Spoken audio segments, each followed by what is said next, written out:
Guys, today I'm standing in front of a car that needs absolutely no introduction.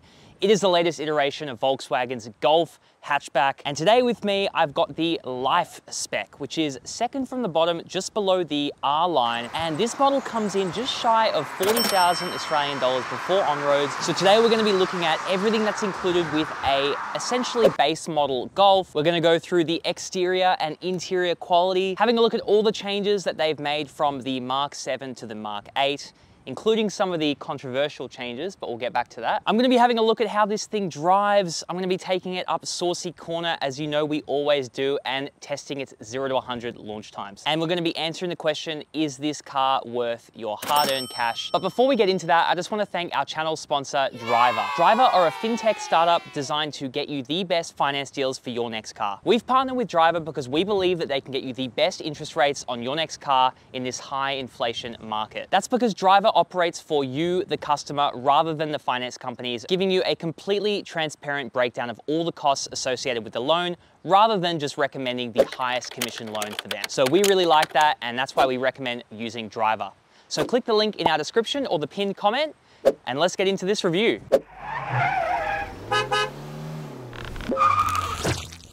So as usual, we'll be starting off today's review at the front of the vehicle, which is where they've made probably the most meaningful updates in this latest Mark 8 update. Starting with this new kind of chrome bar that runs across the front. A lot of people don't really like the look of the new front of this car, but in my opinion, it looks pretty sleek and streamlined and a little bit understated, which is kind of the theme of the Golf. Some have called the front of this car melted.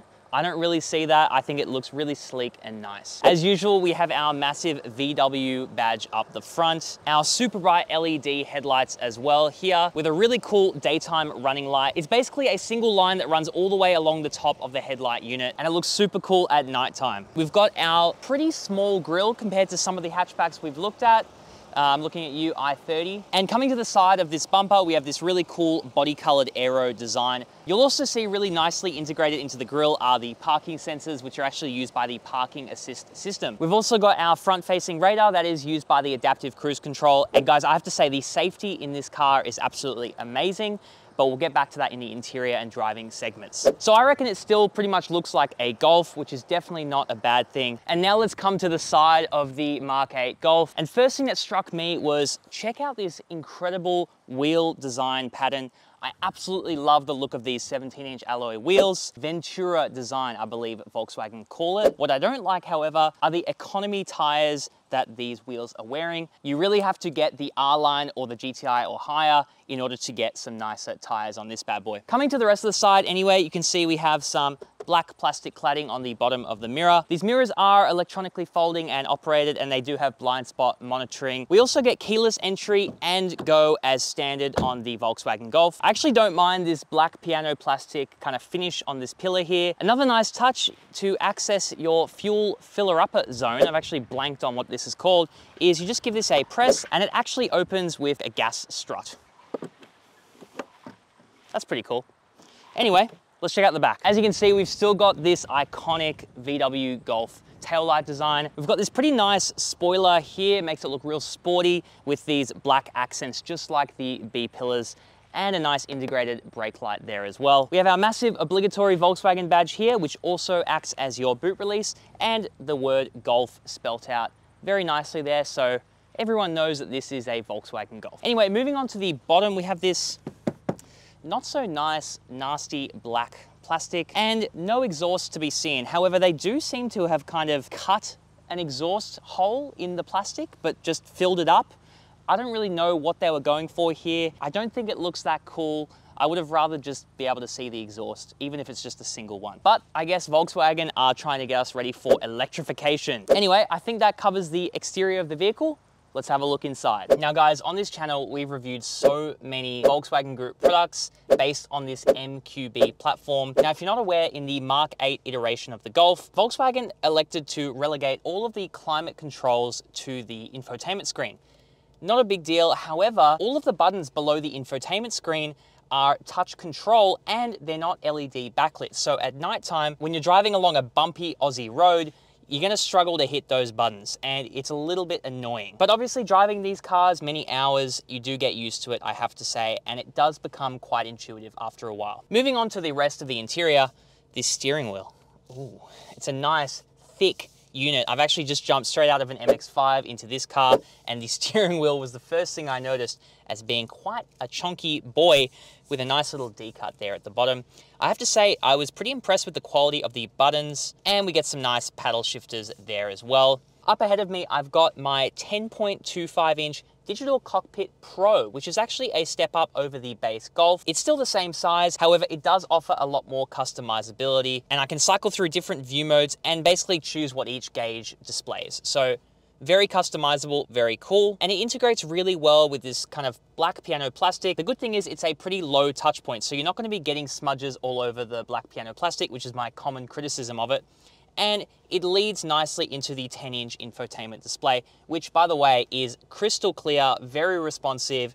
It has wireless Apple CarPlay, Android Auto. It runs them flawlessly, so not a problem there at all. We also get a pretty cool reversing system with a full park assist. So this car will actually park itself and get itself out of tough spaces, so that's pretty cool as well. And this car does come absolutely stacked with safety features, including rear cross traffic alert, front cross traffic alert, multi-collision avoidance, autonomous emergency braking, and a whole suite of other things that I can't think of right now. But basically, it's got everything. On the left of the steering wheel, you've got your travel assist controls, pretty standard system there, as well as your volume controls. And on the right, you have your track left and right. Now, just below the touch buttons for the infotainment screen, I've got some more touch buttons. I guess you can see a bit of a theme here. And I can actually quickly get into my climate control menu, as well as my parking assist. Now, these seats, ooh, they're actually kind of like a grippy cloth fabric. I wasn't 100% sure about them when I first got in, but thankfully, these do come with lumbar adjustment. Super duper necessary. Super duper necessary. For those long road trips, you don't want to get out of the car feeling like you're 80 years old. As far as the material goes, it's cloth, so it's definitely durable. It doesn't get as hot in the sun, which is pretty awesome. And in the Life version, you do get these sports seats, so they are a little bit cozier and they keep you in place just a little bit better as well. So overall, the seats are pretty good. Not so good though, in my opinion, is this kind of hard plastic that you get on the interior.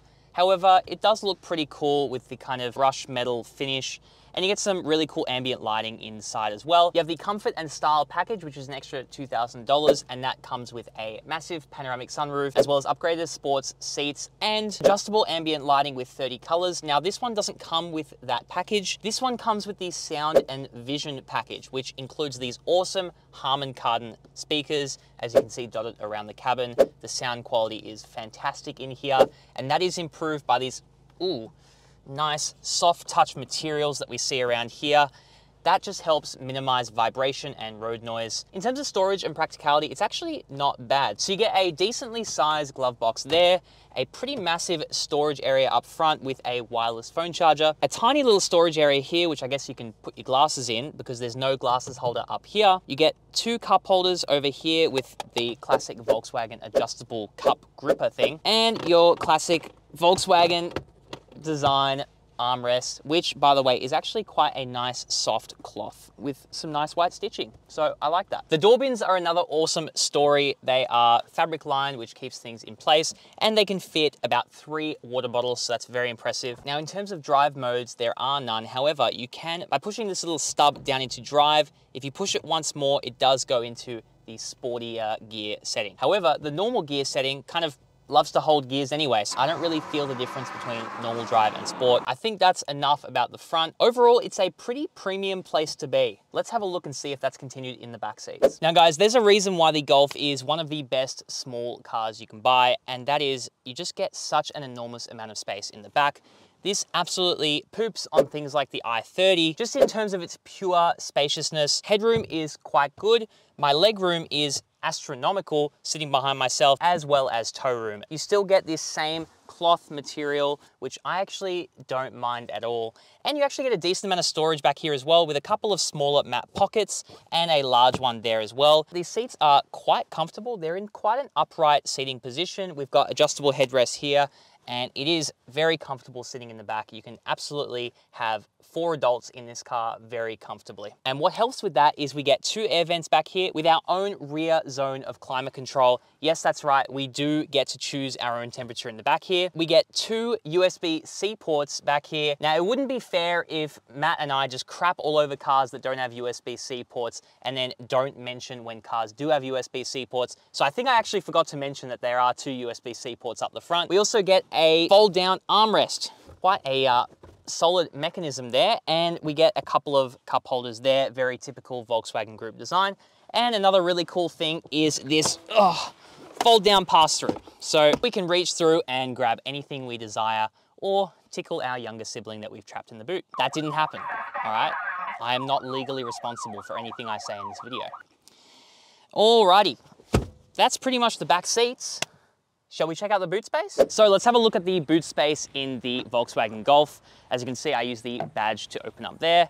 No powered tailgate, unfortunately, but it's not all bad news because the boot space in this car is, as you probably expected, very good. So in the Mark 8 Golf, we get about 375 litres of boot space, and that can be extended by folding down the back seats. But before I get to that, I just want to show you a cool feature that you'll see in a lot of European cars, I guess any country that has snow, because you get this cool little pass-through here that you can just press a latch and push down. And I guess that's to fit things like skis or snowboards. If we do want to fit large items in the back, it's very simple. We can just push this here, push that seat down, come to the other side, pull that there, and push that seat down. And they go down almost flat, giving you a absolutely massive amount of storage space. We also get a nice little space saver spare under there. I would not be driving too far with that one though. It looks it looks like a motorbike wheel. So yeah, mind-blowing news. The Volkswagen Golf is very practical. In other news, let's check out the engine. Open it up here. Now, as you've probably noticed by now, there are no gas struts in the Mark 8. Volkswagen deleted them after the Mark 7.5. Not a big deal, just a little minor annoyance for anyone wanting to access their engine bay. But what's inside the engine bay is absolutely good news. So we get the EA 288 1.4 litre turbocharged 4-cylinder engine. Yes, it's the exact same engine from the Mark 7, but that's not a bad thing. Volkswagen take years to engineer their engines to make sure that they last for a very long time, and that's why we often see them using the same engine in multiple different generations of their cars. So this 1.4 litre turbocharged 4-cylinder pumps out 110 kilowatts of power, and it does that while boasting a claimed combined fuel economy of 5.8 litres per 100 kilometres. And after testing it quite a bit, I can definitely confirm that that is very accurate. I was getting around about 5 litres per 100 kilometres on the highway and not much more than that in urban city driving. So Volkswagen have done an incredible job making this engine extremely fuel efficient. Now that power is sent to the front wheels via an 8-speed torque converter transmission. The Mark 7 and below had a 7-speed DSG or wet dual clutch system, and Volkswagen have opted to change it out for an 8-speed torque converter. Now, I'm not the biggest fan of that decision, especially because in this particular engine, you get the maximum amount of torque at lower revs. And this transmission, for some reason, loves to just stay on the same gear. So in times of spirited driving, you're gonna find yourself a little bit frustrated with trying to get the maximum amount of performance out of this engine. But there's no better way to show that than by launching the Golf Life. Let's see what this thing can do in a straight line, 0 to 100 kilometers an hour. Let's do it.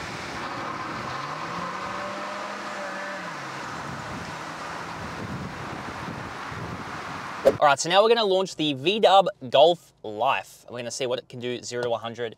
Now, I don't believe Volkswagen claim a 0 to 100 time for this car, or at least I haven't found one online. So we're gonna see what this thing is capable of doing. All right, so we've got our specialist timing gear ready to go. I'm gonna give this a brake boost launch. I've got the traction system off. Let's see what we can do. Oh, come on. It loves to rev out that first gear. Come on. Okay, I mean, not terrible. 0 to 100 in 8.9 seconds. Let's drive this thing normally.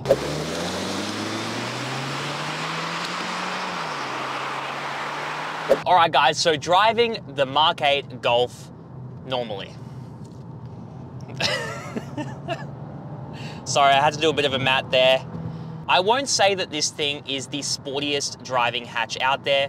We reserve that right for things like the Golf GTI and the Golf R. However, with the 1.4 litre turbo 4-cylinder, you definitely still get plenty of pep. And it's, ooh. It's quite a lot of fun as you take it on the twisties. Now, this model doesn't get the progressive steering like you get from the R line up. However, I will say that the steering is quite well weighted. It's definitely on the lighter end. However, that's absolutely not a bad thing for daily driving. The ride comfort in here is absolutely amazing. That's thanks to the independent rear suspension. And of course, with the Mark 8 update, we got a completely revamped interior. I mean, this place is just so much more modern than the Mark 7 with your digital cockpit pro up ahead. That gives you actually a lot more customizability than in the base Golf. As I take it through some twisties here, I won't be looking at that cockpit. Oh man. Wow, quite a bit of body roll through there, but that's not surprising given that this does not have any adaptive dampers. Oh. I don't want to push this car too hard. I'm not sure what it's capable of. Being a front-wheel drive, after all, it's not an all-wheel drive like the Golf R. Now, this car is fitted with some economy tires. However, I found that the grip is quite good. Obviously, we don't have mind-melting amounts of torque with this thing, though it does pick up speed quite quickly. Even on the highway, I find that the maximum torque tends to be in the lower revs. And that kind of brings me on to my main issue with this version of the Golf, which is the new 8-speed torque converter transmission. Now, I will say that I was a big fan of the DSG, the dual clutch transmission on the Mark 7 and 7.5. Now, they have elected to go with the 8-speed torque converter transmission for this model. And I have to say, I'm not the biggest fan. I find that it likes to stay in gear for far too long, given that the max torque band really comes in pretty early on the revs. And I find that you really end up in a kind of torque dead zone above about 3,000 or 4,000 revs with this car, and it just loves to rev out the engine. I don't understand why. However, in daily driving, you're not gonna really notice it. It's just when you kind of wanna push it, especially off the line, it loves to stay in first gear, which just kind of blows my mind a little bit. I have to say, the steering is really responsive. It feels very sporty. Even though we don't get that progressive steering, this is handling quite well. Oh my goodness. And that brings me to my favorite topic of today's video. How's it gonna go on Saucy Corner? I'll give it, there's no one behind me, so I'll give it a bit of a launch. All right, fist me. Oh, come on. Like I said, it loves to rev out. Let's go. Ooh, okay. A little bit of understeer, but not too bad. Oh, lots of understeer. Oh, come on. Had to do the old arm crossover there. And we're away. Okay, I mean, look, that was not the most impressive run up Saucy Corner, but what can you expect? This is Volkswagen's lifestyle version of the Golf. It's not the GTI or the Golf R. And with that being said, let's get into my final thoughts. Alrighty guys, so that just about wraps up our review of the Mark 8 Golf Life. Now, it's no lie to say that this thing is one of the best small hatches that money can buy. And I think that this particular spec, based at just under $38,000 before on-road costs, it really is a good premium option if you're in the market for a smaller car and you still want a little bit of those premium features that you get from a higher end car. I think in terms of the comfort, the ride quality, the build quality, I'm not gonna open the door and stand on the door like they do in America, but I can assure you, the build quality is fantastic. I wasn't initially a fan of the infotainment display, though I do have to say I have gotten used to it and it is quite functional now. So I think this car is designed for anyone who wants a safe, comfortable and reliable daily driver while still being able to have a little bit of fun on the back roads if the opportunity presents itself. But let me know what you guys think down in the comments below. As always, leave a like, leave a comment, subscribe to the channel if you are new. We post awesome new car reviews twice a week. If you enjoy the video, let me know. If you disagree with anything I said about the car, let me know. Anyway, that's it from me. Ciao for now.